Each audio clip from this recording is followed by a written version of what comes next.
Nama Deddy Mandarsha ternyata pernah jadi bidikan Komisi Pemberantasan Korupsi pada tahun 2023. Namanya pernah disebut dalam kasus operasi tangkap tangan di Balai Besar Pelaksanaan Jalan Nasional Kalimantan Timur pada November 2023. Deddy saat ini menjabat sebagai Kepala Balai Pelaksanaan Jalan Nasional Kalimantan Barat.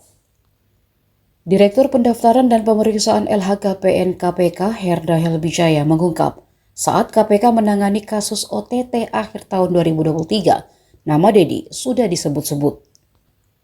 Ini menguatkan langkah KPK untuk segera melakukan pendalaman terkait LHKPN Deddy.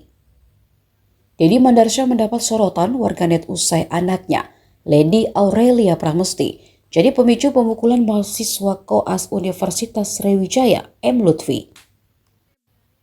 Kini publik menyoroti seluk-beluk keluarga tersebut termasuk harta kekayaannya. Apalagi, sopir sang istri Lina Deddy, pelaku pemukulan Lutfi, sudah ditetapkan sebagai tersangka.